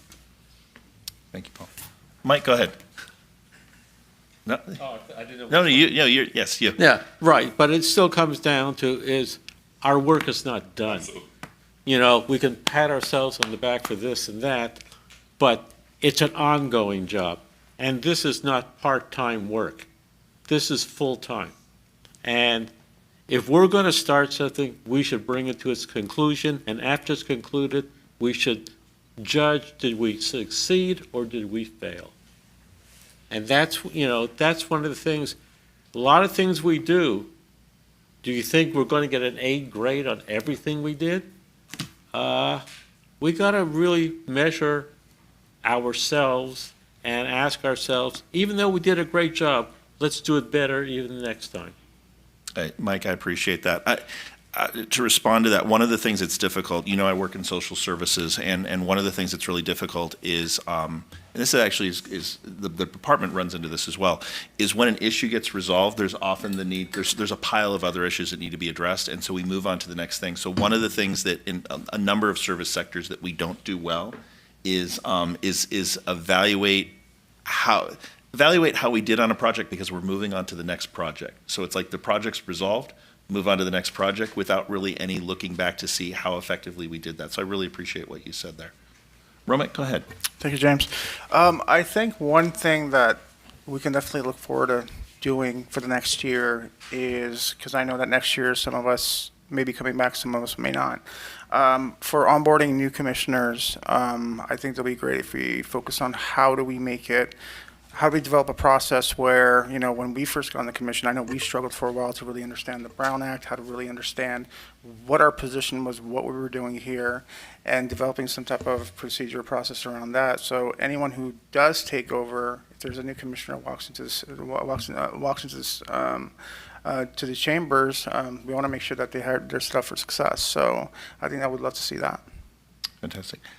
I'm trying to remember if I can't. Ann, you were in the community academy, Yes, and I'm trying to remember when you were in the community When academy. you Was were- that last summer? it was 2 summers ago. 2 summers ago. Okay. Yes. My years are starting to blur a little bit and everything. So I'm thinking with what Romik just said, we might be able to help build on that a little bit to provide a little bit more of an orientation. Mike, you wanted to say something else? Just a crazy thought. What about a ride-along with a commissioner? That's a possibility. A ride along with a commissioner. Don't know, but we can explore that. Basically, let's just say, here's an agenda, this is how it got put together, this is what we're going to try to accomplish. Sorry. There you go. But basically to explain the process and the effect of an agenda, how you build an agenda, and the work that goes involved in ad hoc committees or meeting with the other commissioners and the Brown Act, and just say, this is how we do our job. Nothing high, very high level. Mhm. And it's just a crazy idea. No, let's explore that. Let's explore how to do that. We should do things and not rely 100% on the department. Yes. Because there's limited resource. I agree. I actually think that what Mike said is very valid. I also think that's one of the principal values of the commission, because for the most part, I don't think any of us know each other off the commission, which means we all have different circles of friends, which means we have different circles of people that ask us questions, that use us as a resource. And ironically, the information that comes to me from the public is generally wrong. And we're basically saying either wait until you have a conclusion, or this is where you can find the resource on that. And I think that's part of our value, is being out there and being in the different circles. It expands the police department's element of communication and the city council's, which is why I think we should be from 7 different walks of life inside our same city. Appreciate that. Mike, we're going to give you, unless anybody else has anything else, we're going to give Mike the last thought on this, and we'll move forward. Good. I'll be quick. Big Mike. August 6th is the perfect example of when you can reach out to people. Yep. Thank you. And that is going to be National Night Out. So we'll be doing that in announcements hopefully later on as well. Thank you for that. Okay. So we're going to go ahead. If there's no one that has any other things that they wanted to share, did they? Okay, thank you for making the time to do that. We're going to go ahead and move on to item 5, which is discussion and selection of attendees to the annual NACOL conference on October 13th through 17th, 2024. What did I miss? Okay. All right. So the NACOL conference is coming up. Paul, you've attended previously. Romik, you've attended. I don't know if any in the year before. I don't know if anybody. I don't think anybody else has. Mike, you've attended in the past as well? So I know, unfortunately, I have a work conflict that prevents me from being able to attend the full event. So I'm going to take myself out of the running for it. But I wanted to find out. It's much closer this time. It is in Tucson, Arizona. Romick showed me a picture of the location. There is a big golf course out front, but you will all be in the convention center and the conference rooms, focusing on the conference itself. I really want to, and I don't know, just like the observing on the starting day, I don't think you're going to be available to watch students going into school on the first day, because you're going to be actually in the. Well, actually, I was planning on watching at my school. Oh, perfect. Okay. I think I got my strategic Perfect. walkabout all planned. So the reason. No, Burroughs. The reason I'm bringing that up is because because you're going to be in school. I don't know if you're available to take the time off to go to this conference. No, I think that would be a difficult challenge, but I would like very much to, I would love to kind of like pretend I was, look at the materials, ask access. the questions, I'll call whoever's there. Okay. Bother them, but I think that I would definitely like to do that, but you're right, a definite time constriction. Yeah. I'm thinking, Sherry, if I'm correct, that week is also, there's a commission meeting that week, correct? As well, correct? Is that the third week? So whoever attends, they will be there. I think actually Paul and Romick, you watch the commission meeting, and right. So I appreciate you doing that. So I want to open. So do we have any folks that are interested in going? There's budget money available for it. This is something that the department plans on and the city plans on for us to attend. I went last year, and for that reason, I would nominate or recommend that Romick goes this year, because I think he's the one who has the availability. And if he wouldn't, I would be fine to be an alternate. Romick, do you have that availability? What? I will only volunteer if I'm the only option here. Mike? Okay. Fantastic. And I'm wondering, Sherry, I don't know what the line item budget is, and we have room to send two. So we have okay. So we've got two folks. Is there anybody else that wanted to go? Mike, did you want to go? Okay. So we have two. So if we can let's do this real quickly. If we can get a motion to have Mike and Romick I'll make that motion. attend. Yeah. So Sherry, to clarify, we've got a motion for Mike and Romick to attend the NACOL conference the 13th through the 17th of October. We've got a second. All in favor? Show of hands or aye? Yes, Mike. Yeah, we're not sending. Yeah. And we will be renditioning Mike Chapman to it as well. So that's unanimous, Sherry. So you two will represent us. Thank you so much for that. If you need business cards or anything like that, if you've run low, please let our liaison know, and she can help us get that all squared away. Okay. So with that, thank you for that. Item number 6, we have general announcements by the police chiefs, brief announcements regarding upcoming events and/or items of note related to the police department. So good evening again, and I'll give you some updates. First of all, I want to recognize our police administrator and Lieutenant Frommer for their presentations. They were exceptional. And again, the time associated with putting that together is significant. So thank you for acknowledging their hard work. I'm going to go backwards to June 27th. We had 3 officers that were recognized at the MAD Awards Luncheon. Myself and Lieutenant Frommer attended with the 3 awardees, and it was, they did a really, really nice job. So not only did they recognize officer deputies, but also prosecutors. Since our last meeting, we've onboarded 6 new officers. We have a lateral from Long Beach PD. She started in late June. And then on July 3rd, we had 5 officers that graduated from Rio Hondo. Officer Rotter, Salas, Videra, Senna, and Hahn. And that was a big deal because they were there with their families. The whole command staff and Cops Bureau were there also. Tomorrow night, we have a recruit that will be graduating from the LA Sheriff's Academy, and that's Christian Mendez. So that's tomorrow at July 19th. We have 2 recruits that will graduate at the end of August, and this is a little ways out. We have 3 recruits that will graduate in November. Milestone for them in their careers. We onboarded Versaterm. So the cutover was done, the first part of the cutover was done June 24th. This is our CAD RMS system. And the total price point of this is going to be close to $4.5 million.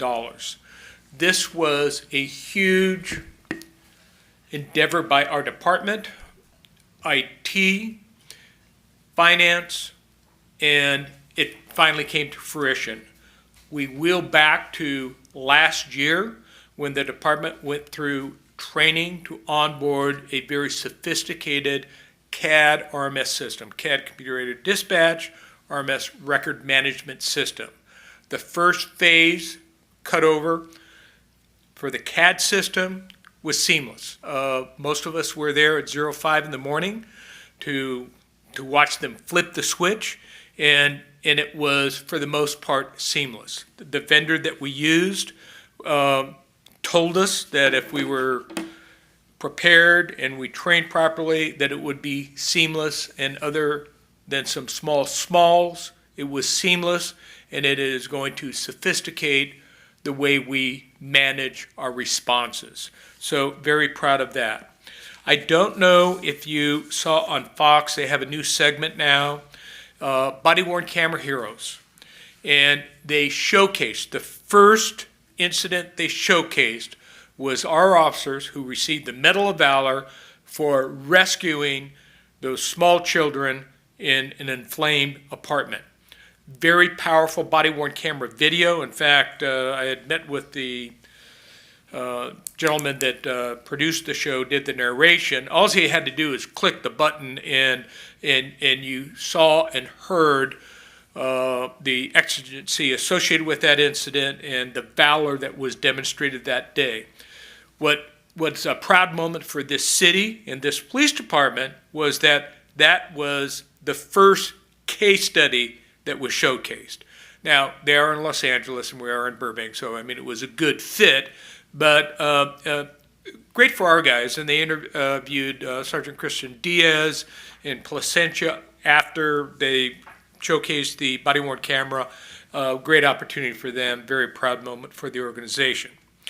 On Tuesday, August 6th, it will be National Night Out.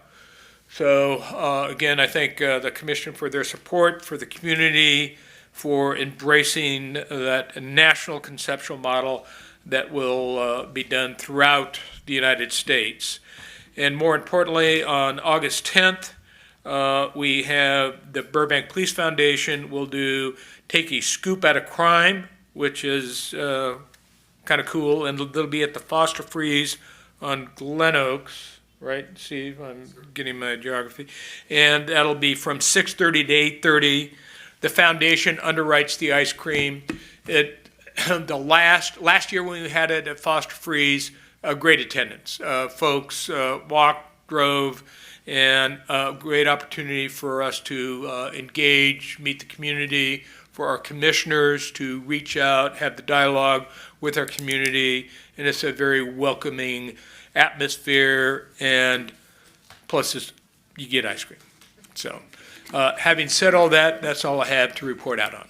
Chief, thank you. If I can ask for some, just, it's okay to ask for some clarification on something, just some detail stuff. On National Night Out, there was some discussion of whether the commission should have a table there. I just want to make it clear, the plan is not to have a table for the police commission at National Night Out, because we're going to be actually going out to some of the block parties with some of the officers and everything about halfway through the event. And then also we opted that we did not want to leave commission materials with other organizations to represent the commission, because we were just concerned about how all of that would be managed. I just want to make sure that we're all clear on that we're going to be riding along with the department following the events that are taking place at the park. Yes. Great, perfect. And the last ice cream event that I went to, I think they only had ice cream for like kids or something like that. Was that? So Did I the don't know adults if get- you went to Foster Freeze. I think you went to the other location. I did, yeah. Foster Freeze, no, there was ice cream for everybody. Okay, The good. ice cream was All right. bountiful. All right. So. That's that's on the 10th. But you have to hit it hard right after you get it, because it's going to be a warm night. Otherwise, All right. it'll become a liquid. So Chief, appreciate that. Appreciate you. Thank you. you got it. Thank you. All right, with that, Oh, we are moving on to item H, which is the introduction of agenda items for future meetings. We'll dive in pretty quickly. There are a couple of, these are all on, Sherry, I always mess this up. If you can help me out, the first two items, which is the presentation discussion on the strategic plan and the reporting out by the School Safety Ad Hoc Subcommittee, have we already agendized those? Okay, so those are good to go. So the first two items are going to be on the agenda for August. We have on the dashboard the election of new officers, so we actually have to agendize that. So just, I'll go ahead and motion that we have the election of new officers at the August meeting. I need a second. Mike Chapman, second. All in favor? Any opposition? All right, so that will pass. So that will be on the agenda as well. We also have, this is a future item, and this is where I want to open up for some discussion. The future item is presentation and discussion of the city's 2035 general plan and how it relates to the BPD. I just want to name that we've been kind of like kicking this can down the road for a while, so I just want folks to be aware of that. That said, I want to open it up for all proposed agenda items to discuss. I know I have one, and you may have some as well. We'll go ahead and go with Mike Chapman. For the 2035 presentation, how does that fit into the department schedule? So we're not ready yet, and that was an item that I actually pushed to kind of coincide with the city, and life got busy, organization got busy, so we're a little behind. Onboarding the Versaterm CAD RMS system was a big deal as far as taking time away from some other stuff that we're going to do. So I want to kick it down a little more, and then we'll ultimately get there. Thank you, Chief. I'm going to go ahead and introduce, I have two agenda items I'd like to recommend, and the first would be for August, and I'd like the commission to do a review of policy number 464, which is the homeless persons policy for the city of Burbank. I want to emphasize that this would be a review of the existing policy, discussion with the department about the policy itself. We cannot engage in anything that's in any active investigation activities, but I would like us to take the opportunity to review that policy. So the recommendation is a review of policy number 464 and discussion by the commission in partnership with the department at the August meeting. So I would need a second. Romick, second. All in favor? Show of hands, or aye? Or actually, let me open it up. Is there any discussion about that? Ann, did you have a question?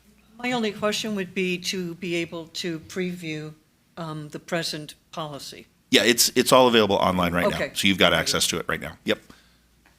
Okay, so all in favor? Show of hands, or aye? Any opposition? No opposition. We'll go ahead and add that one. The second one, and I would like to make a recommendation that we do this for, we do this for November. And I know this is thinking way far ahead because I'm thinking there's too much going on in August.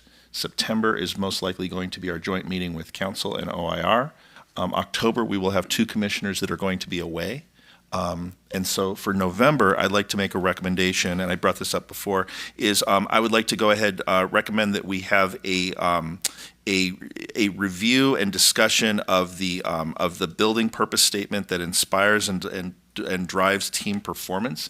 This would be the development of if you will, a mission vision statement that goes beyond the charter that the commission has. This is based on the training from 2022 and would also include application of anti-bias elements that we received from the 2023 training. Did that make sense to everybody? Is the development of a mission vision statement for the commission that goes beyond the charter that we have from the city. Okay, so I'm making a motion. Do I have a second for that? I'll second it. Paul seconds, and we'll open it up for discussion. Mike, do you have a question or discussion? Well, when you say go beyond the charter, that's a scary phrase. Yeah. Oh. I was saying that it's a scary phrase to say go beyond the charter. And I don't like the idea of how this can be interpreted in the future of going beyond the charter. It's like so I need some clarification of what direction this is, and So it's, Sure. it's very hard to support or be against it because I don't know what that means. So Mike, I'd mentioned when I reported out that the three of us, you, myself, and Romik, met last week to have this discussion. It was a pretty extensive discussion talking about how we're going back to the name of the training that we attended on building a purpose statement for the commission that inspires and drives team performance. So this would actually be an extension beyond what we did in the performance evaluation of the commission and really developing a purpose statement that we can all kind of ascribe to, which would give us direction as commissioners. I don't want to include that as the title of the agenda item, but it's specifically related to the conversation the three of us had. What comes back to my mind is when I came onto this commission, we, as a commission, were kind of told that what we do should be similar to what other commissioners are doing, the same way. And we should be kind of a reflection of the city council, how they go about their work. So I like to, before we start winging it, I think we need to put some type of, stopgap, something in to say that we still want to be consistent with other commissions in the city and how things are done. Go ahead, Paul. I think that's exactly what James is proposing, that we're not winging it, we're going to be specific, and we're going to come up with, there has to be a definition of success in everything that we do. Sometimes success is just information. Sometimes success is change. But I think that that's exactly what James is guiding us toward with this. See, I need more clarification because when you say go beyond the charter, you tell me what other commissions go beyond the charter. I'll let Romik, you go ahead. I don't. I want to make sure that I'm interpreting this correctly. I don't think that Commissioner Kroom is saying that we're in any way violating or touching the charter in any way. We're just creating a purpose statement, and it's like a structure for ourselves. Where, kind of like I mentioned earlier, kind of setting up for different commissioners for the future, for decades to come. So I think that, I think it's a great idea. Thank you, Romik. It's worth the discussion. Yeah. We might come up with nothing, But or we might come up with I don't a think gem. anybody was suggesting overstepping. I'm going to interject real quickly because we're kind of getting into the discussion about what it should be included. This is literally just an agenda item to have that discussion. That's what I'm proposing, and I'm proposing that for November. Any other questions or comments about that? All right, so all in favor? Show of hands. Any opposition? No opposition. It passes. So we'll do that in November. Thank you, Sherry. All right, any other agenda items that folks would like to add? I'm seeing none, which is kind of amazing for us. Do we have a date for September meeting? Do we have the date for September meeting yet? We do not yet. We do not yet, but we'll get that soon. Mike, go I ahead. would like to see if we could have, I forward you a copy of that crime mapping Yes. information data that I collected, but I'd like to maybe go with the top 3 hot spots in Burbank, and can we discuss some of the reasons why they're? Would that be a report from the department, or would that be That would be a report from the department. So, okay, so to clarify, the recommendation is that the motion is to have a report from the department, a report from the department and a discussion with the commission on the top 3 crime hotspots in Burbank. By address from last year. We'll be real specific. So Chief? this is actually an opportunity, so we can have our crime analysts present. So I think that would be important for not only the police commission, but for the community members, as far as what do our crime analysts do, and by providing specificity as far as the 3 hotspots, is it retail crime, is it, and where they can do an expanded explanation. So I think it would be beneficial to all. Certainly for us to have them present, this is a great forum for them to present, and it's also educational for commission and the community. I appreciate that. And it's, November? well, as far as timing goes, here's what I was wondering. I was going to throw this out there because this is a report from the department, hearing what the crime analysts do. This is a probably some discussion on our part, but really hearing from the department. This is something that may be viewable on YouTube for our commissioners that are going to be out of town. I'm wondering if we want to try to do this one in October. Does that make sense? It's not to cut commissioners out of the conversation, but it may be as we're hearing it, reporting out from the department, which would be viewable online. Does that sound reasonable, Mike, to you and to Roman? We could ask questions. Yeah, we could ask questions. We could ask questions. We could also take Okay. questions from the commissioners in advance of that meeting. Mike? I've watched the city council meetings where city council people have been out of town, and it's like a Zoom format, and they participated in the meeting. I don't know if it's, if it's possible for Romick and I to actually be involved. I did last year. You did that last year? I was able to watch it, and Wait. I was knocked off the phone, but I was able to send emails back and forth to James, so it wasn't a problem. So is that something that we could do?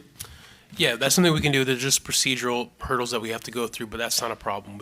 We can do that. Fantastic. No tea times for you, either of you, during the commission meeting. All right. So the motion is to have, and actually we had the motion. Do we have a second? We had a second already, I think, right? Sherry, on that? So we have a motion. We've got a second. It's for October. We were doing discussion. All in favor of discussing the top 3 crime hotspots in Burbank with a presentation from the department? Aye. Any opposition? No opposition? Okay, we'll do that. Any other agenda items? Just to clarify, the hotspots, we're talking about locations, or are we talking about crimes? My address works out pretty well. Is that doable, Chief? It's a key that you could serve. It is, and we have to be careful in the event that it's a residential area, but primarily it's going to be commercial. So we'll make it clear to in our reporting. Great. Chief, thank you for that. All right, so we're set with that. Are there any other agenda items that folks have that they wanted to present at this time? All right, we've got a pretty full plate for the next few. Oh, Romick, go ahead.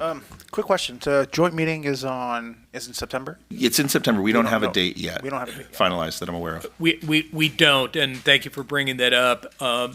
So it'll be a working date as soon as we lock down a date, because there's coordination with city manager, city attorney, and the council agenda. As soon as we identify that date, we'll make sure that everybody knows. Fantastic. Okay. Traditionally, I think it's been the last Tuesday of the month is usually when it falls. Okay, because I was just wondering if agendizing a discussion on what, as commissioners or the chair or the vice chair will be presenting to the city council on, because I know that last year you talked about our initiatives and.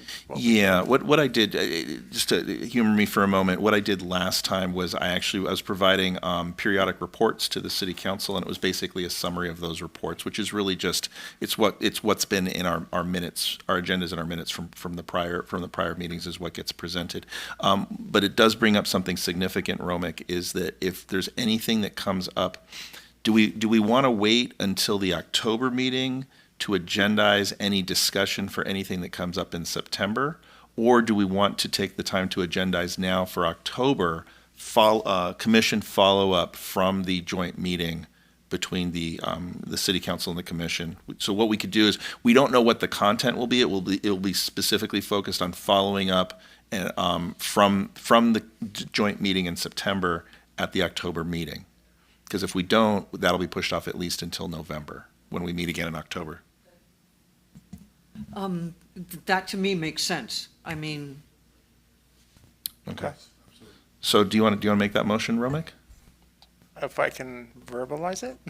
Go, give it a try. We'll get you through it. I would like to agendize a discussion on, how do we say it, the feedback the feedback of the follow-up we received from the joint meeting with the city council for the October meeting. That works. Do I have a second? I have a second from Paul. All in favor? Aye. Any opposition? Okay. Little asterisk. I just realized the two of you are going to be out of town. So do you want to do that at the October meeting, or do you want to hold that to the November meeting? Sorry. Oh, wait, we're going to get them online. We're going to work out the technology Yeah, for them to participate. if we can get them online, Yeah. it'd be great, but if not, Perfect. we'll push it. I totally forgot that. Ray figured that out for us. push it. Awesome. Okay, so we'll be able to do that. So we've got that for the October meeting. That passed. Any other agenda items, folks? All right, with that, I want to thank you. I want to adjourn this. Not an agenda item, Oh. but I'd like to, since we are, the Burbank Kiwanis are proud to have Captain Cornelis as one of our proud members. Our golf ball job family fun day will be on September 14th, like it was last year. And instead of having a separate table, the Burbank Police will help us hand out bicycle helmets again at the Burbank Police table. I think there was no better use of our time with children than having police cadets and police officers helping them with new helmets. So Perfect. that's going to be Saturday, September 14th at Burbank High School. Perfect. Same location as last year. I apologize for stepping That's in on okay. you, Mr. That's okay. Thank you for that. We will go ahead and adjourn the meeting. Thank you all.